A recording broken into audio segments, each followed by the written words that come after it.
Hello and welcome to Section 1, Day 1 of the Colorado BDR. This is starting off in Dolores, Colorado instead of Four Corners, just to avoid the paved roads between those two towns and doing a lot of backtracking. So here, just outside of Dolores, after you climb this mountain into kind of like the state park area is where those dirt roads start, and I will catch you guys again when we get over there. Alright, and here we are on the dirt trails in the forest just outside of Dolores. This is what you're going to see for a lot of the first half of today.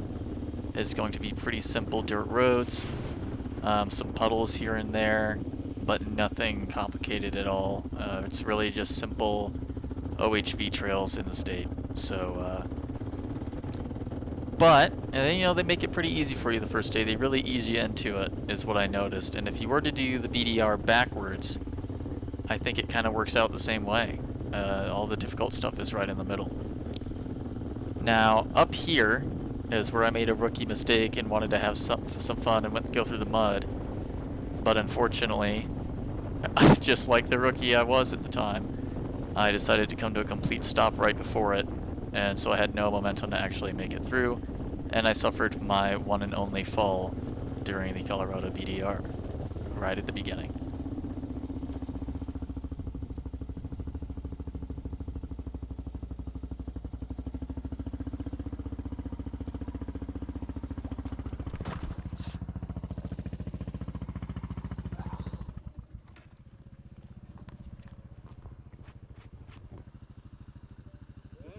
Yeah. Well, I should have gone around it, but... Alright, and I wanted to throw a little bit of this clip in here as well to show you that, yes, it does get a little bit thinner for a little bit in this national park section, but also up ahead we will run into a cattle fence. And if you're not familiar with riding in Colorado, or maybe not in certain areas in Colorado, you're going to run into cattle fence sometimes, and it's going to make it look like you're not supposed to be there, and that maybe you're on private property or something, because that's usually what that means when you run into a fence. These are simply to keep cows out of certain areas, so you can take them down and move them out of the way. They're just held on there with usually rope or not barbed wire, but chicken wire or whatever. You just move them out of the way and make sure you put them back up behind you and that they are actually standing up properly. But it's perfectly fine to do that. And this is actually part of the trail. It's a numbered trail in the National Forest, so... just something I thought I'd bring up, because I have seen people in forums and stuff say that they turned around when they ran into these things.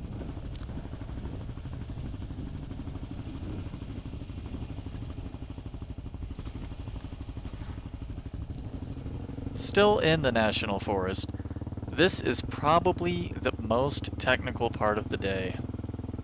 The first day is just really not that difficult. You're going to have some rocks on the dirt trail. The trail gets a little thinner.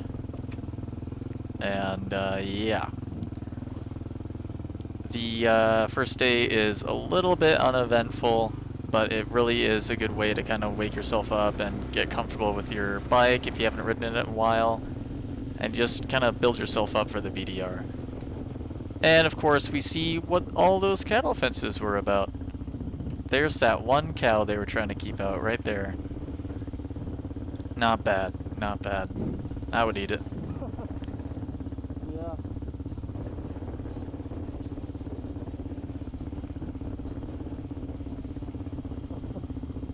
Oh, he didn't seem to mind.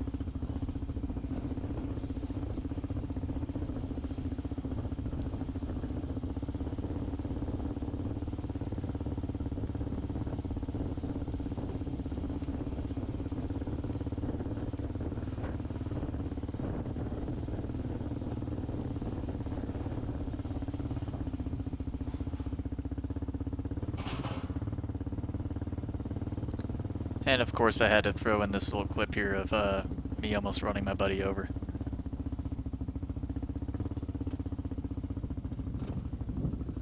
But not long after that, we're going to find ourselves going down some really open gravel roads for about 30 to 45 minutes before arriving at our first waypoint of the Colorado BDR, which is going to be Groundhog Reservoir.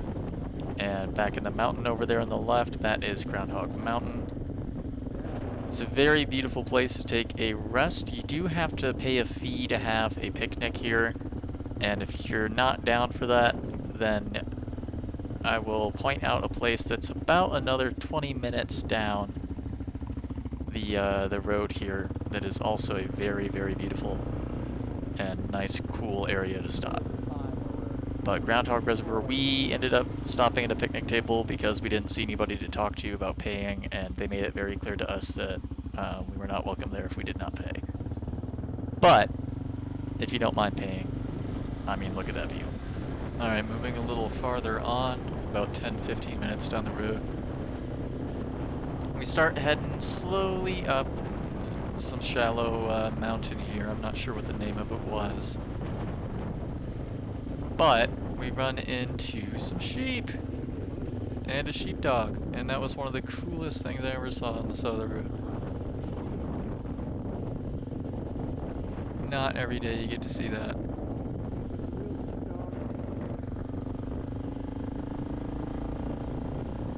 Absolutely beautiful, and this is one of the most colorful parts of the first day of the BDR.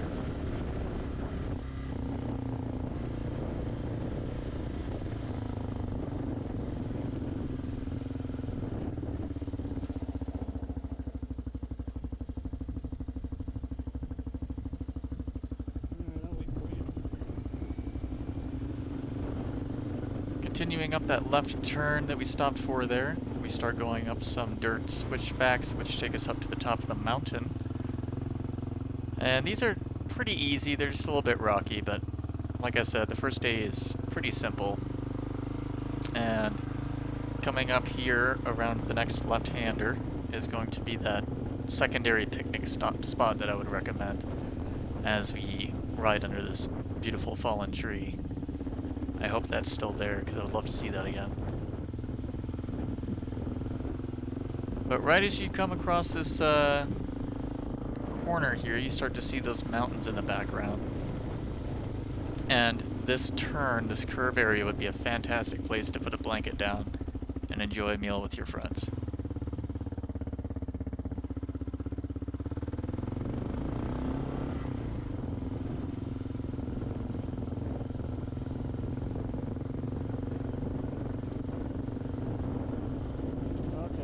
Now, making our way down that hill, I do recommend being a little bit careful because it was a little bit washed out, and as you will see here, that almost caused a pretty big problem for me.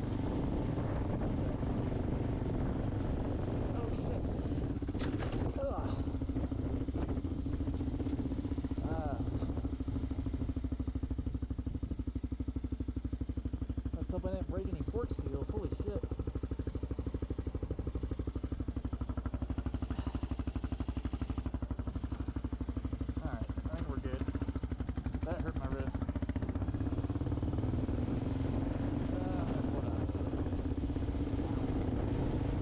With the bike being okay, we continue down the mountain and you get some even more spectacular views at the bottom.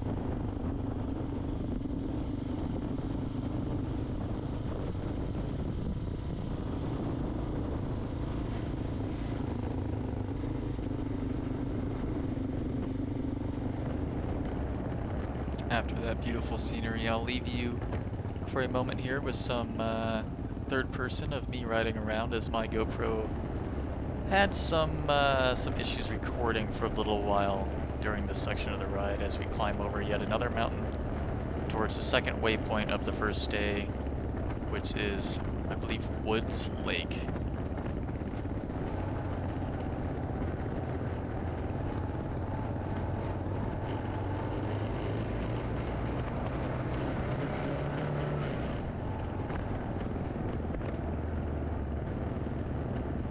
Oh, and we can't forget, as we round this corner here, our first obstacle of the day, which we ended up having to kind of drag our bikes up and around because we could not get over it any other way.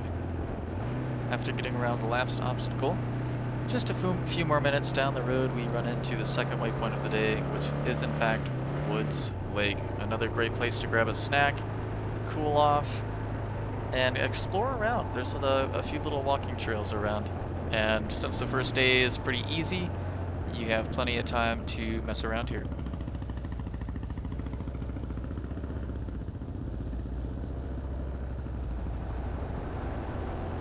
Leaving Woods Lake, my GoPro was working at this time, but I think his GoPro footage captured this shot a little bit better as you descend into the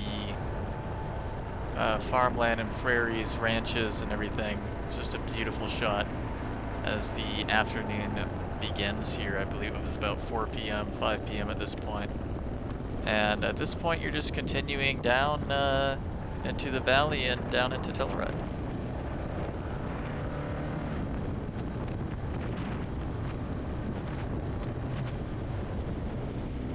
Finishing off your descent towards Telluride, you get to go through this nice little mini canyon area that I thought was really pretty with the rock colors leading up to the highway that actually enters Telluride here.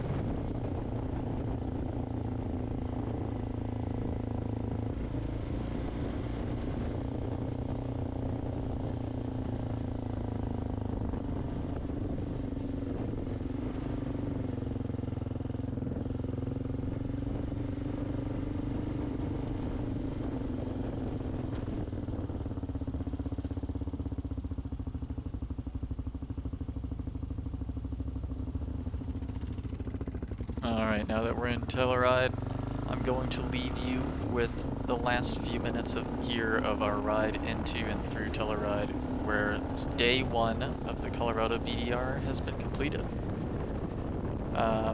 We ended up staying at the Victorian Inn here in Telluride.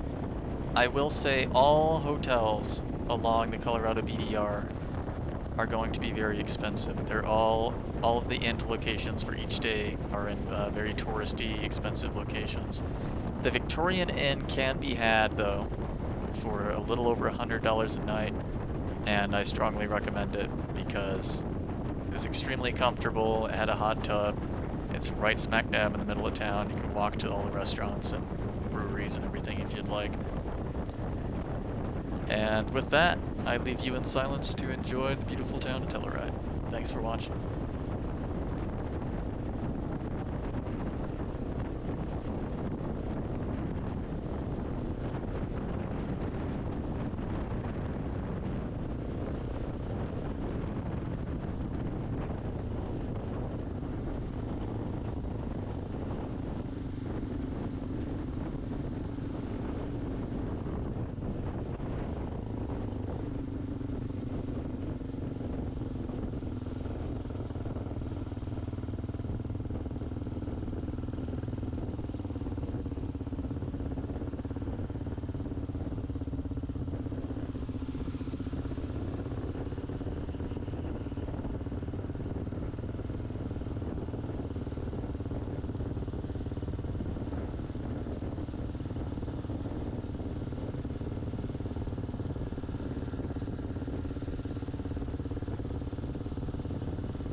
No, we can park in front of that gray Toyota.